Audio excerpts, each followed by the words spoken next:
All right, guys, welcome to Beyond the Muscle. It is time for another solo episode today. It is just me. So, yeah, the topic of this conversation is adding muscle into your 40s and beyond. Yeah, I think I'm fairly well versed in this topic, being that I'm 41 years old, and yeah, I've managed to progress, pretty well into my late 30s and now 40s. And yeah, we're going to approach this topic from a few different angles as I feel it's an interesting one. So, yeah, why do we want to be progressing um, into our 40s? I think as natural bodybuilders, it is very possible to hit your peak in your late 30s, maybe even your late 40s and beyond. I've talked about him before, but Jeff Alberts is a big inspiration of mine. And at 54, I believe he is, he's still looking amazing and has made some tremendous progress over the years. So yeah, we're going to delve into that shortly.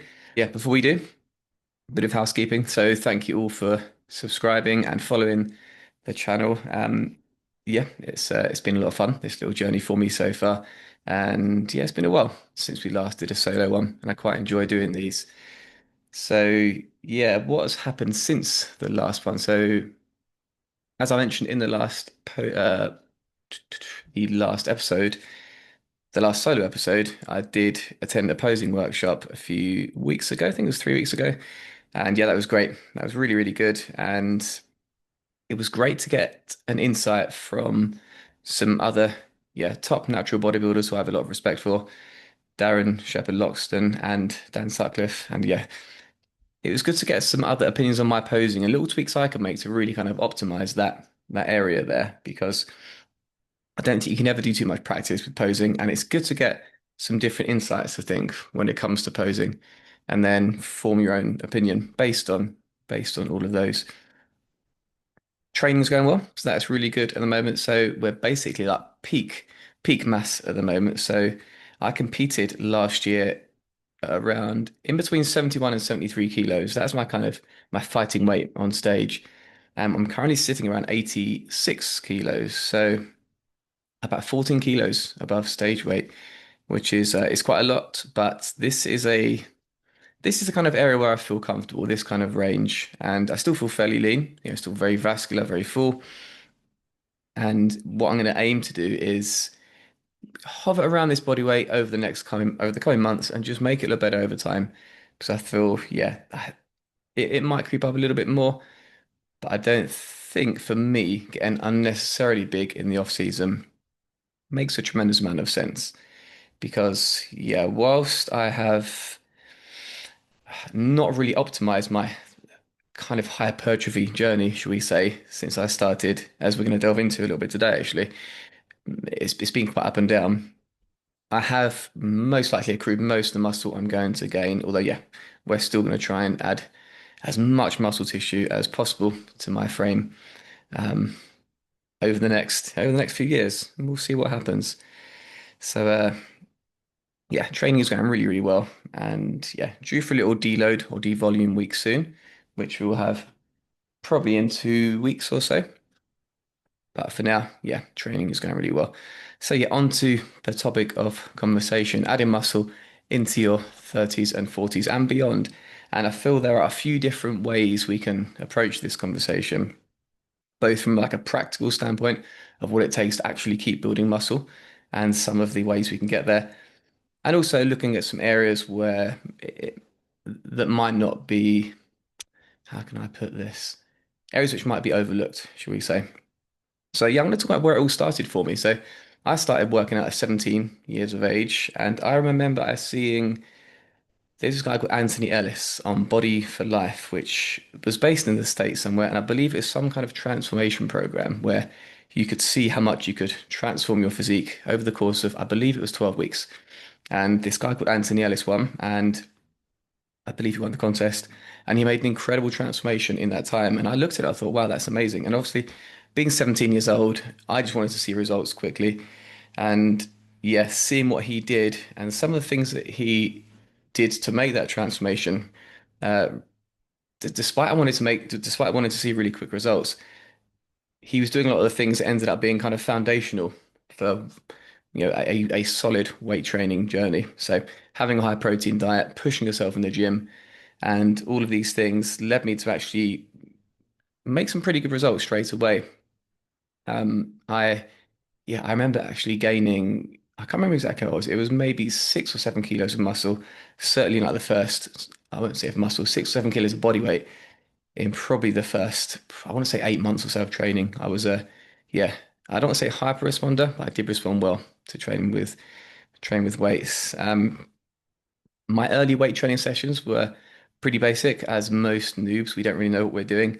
I used to train twice a week at this gym, and it was the most like primitive of routines. Essentially, it had an upstairs and a downstairs. One day I trained the upstairs machines with some free weights, and then the next I'll train the downstairs. I didn't know what I was doing, but I still made gains. And then eventually, yeah, we changed things and improved the process as I learned more.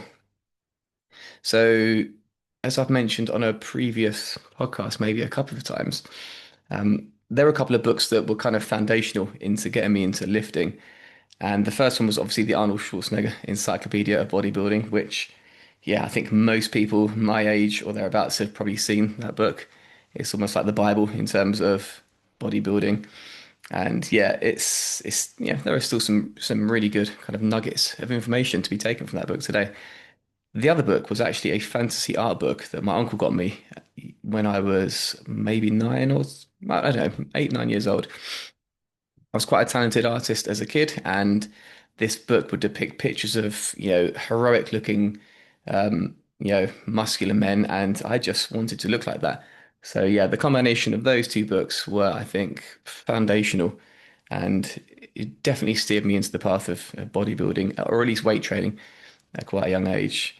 Um, so yeah, whilst I did a lot of the things correctly early on, I definitely had like an on or off mentality when it came to hitting the gym. So I'd either be super focused, hitting my diet, or I'd be off and yeah, I'll be consuming alcohol to excess, like a lot of 17, 18-year-olds do, and I'll be off the diet.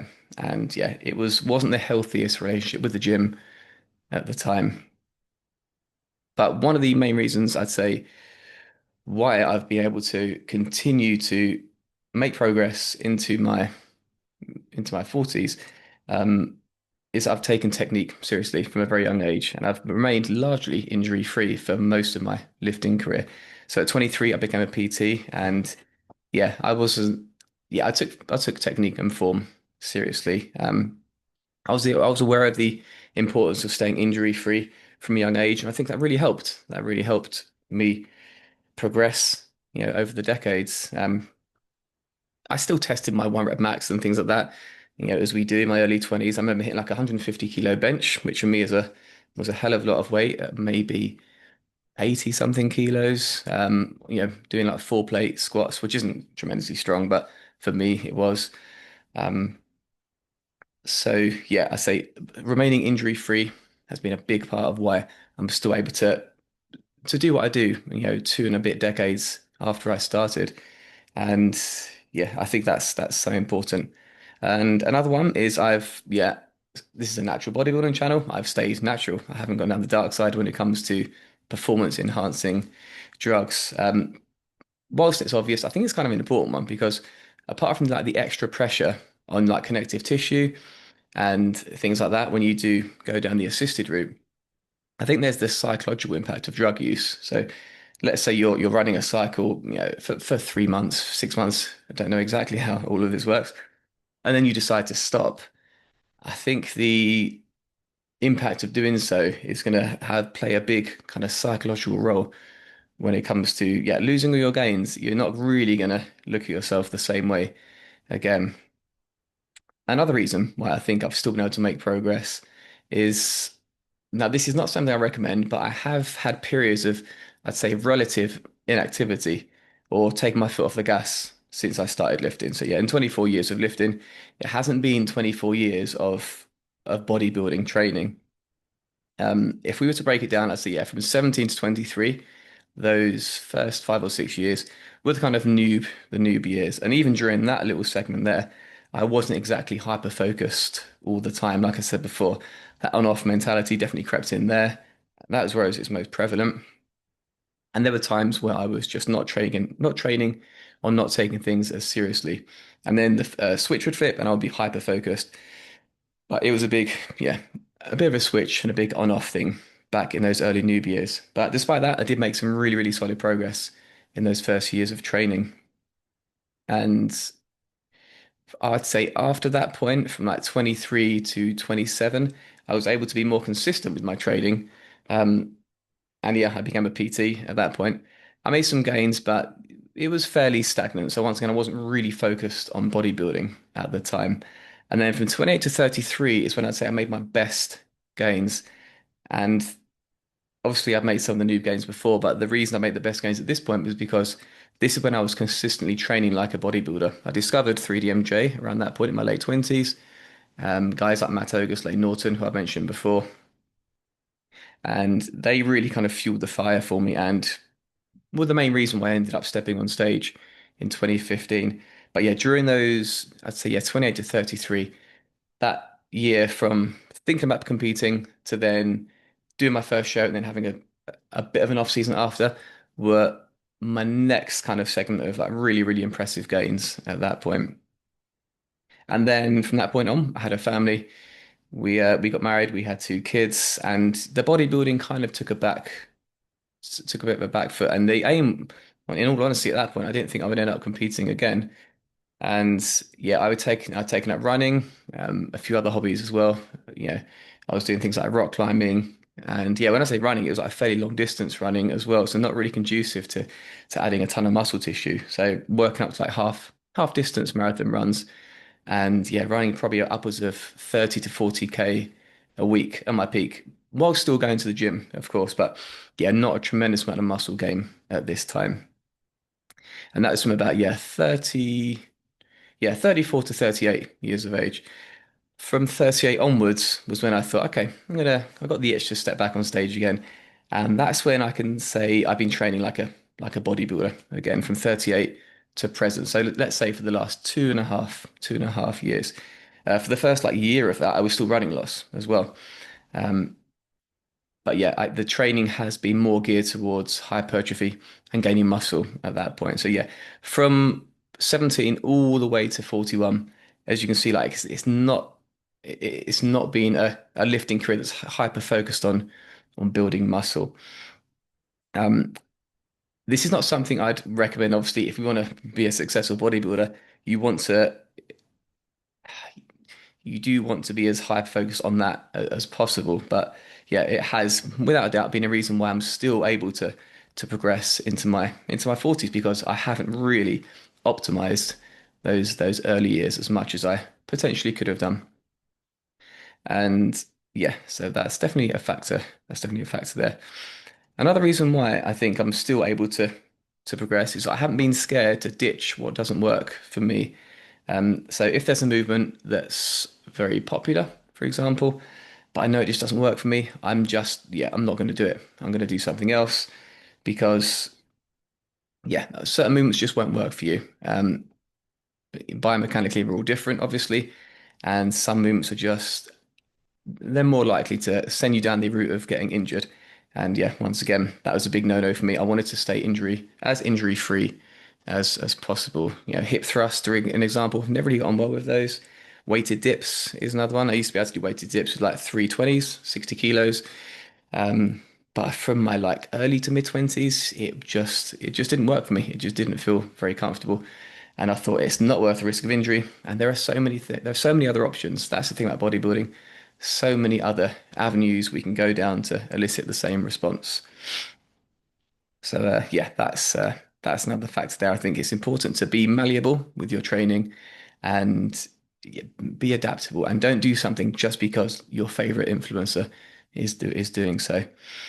Another factor is even though I've got two kids now, 4 and 8, and yeah, I've dealt with the sleepless nights. I've always been someone that prioritized sleep and recovery, even when I wasn't bodybuilding.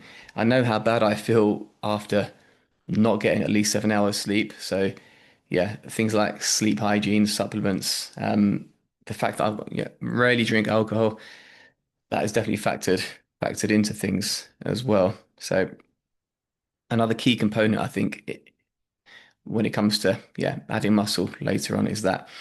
And yeah, another key factor, I think mentally, as I've got older, I feel like I've programmed myself to be really pleased with even like the most minuscule amount of progress in the gym or change in physique.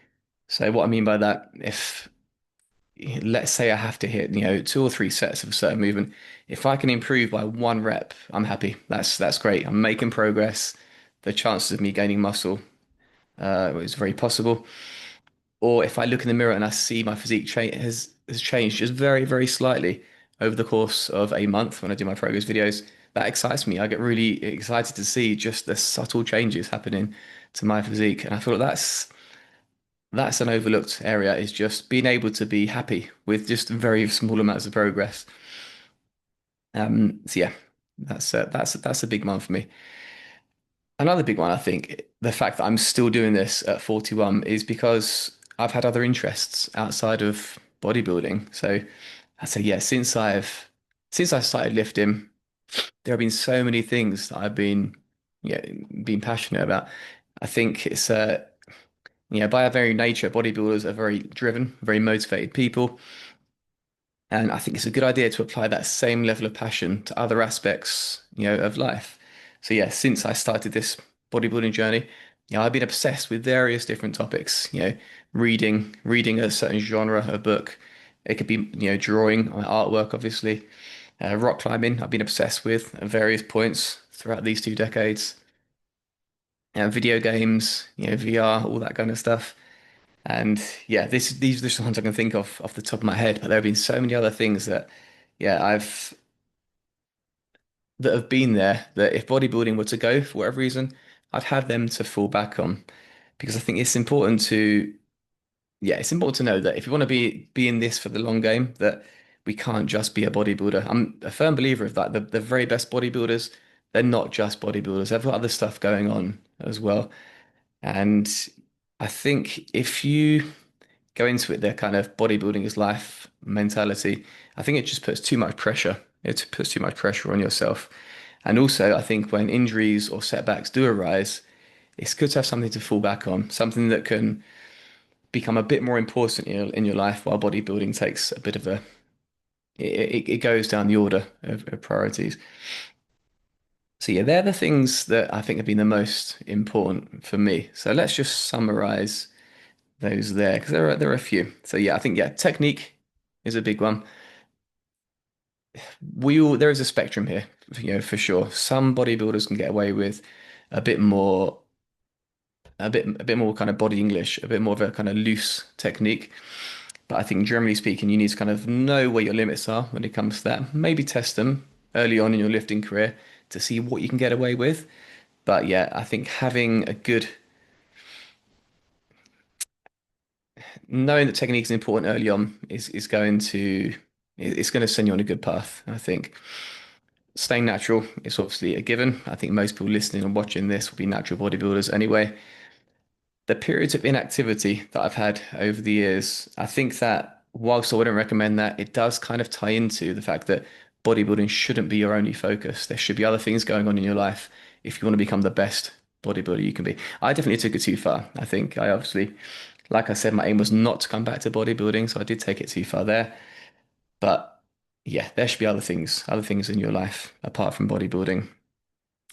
Being adaptable in your training as well has really worked for me, kept me injury free. And yeah, like I've said before, prioritizing sleep and recovery is has been super important. I've been largely injury free since I started training. Some would say this because I'm not training hard enough, but I don't think that's the case. I have had a few little niggles here and there, nothing serious. But yeah, you can't overestimate the importance of staying injury free long term in bodybuilding. And yeah, like I said, if you can get excited about just seeing very small progress in the gym, then that's a great thing. That's a really, really good thing because after you've been training a certain amount of time, it will slow down. Sometimes to like a snail's pace. So you need to be prepared for that. And yeah, obviously just keep enjoying what you're doing. And lastly is just have those other interests outside of bodybuilding. I think that is important there. I think that pretty much covers it. I think so. We shall see, but I think that's pretty much it when it comes to factors that have helped me be where I am now. My aim is to take this quite far, this bodybuilding thing, and see where I can hit my peak. I don't think I'm anywhere near yet, to be fair. I think, yeah, if I can peak my late 40s, early 50s, then I'll be happy. But we shall see what the future holds for me.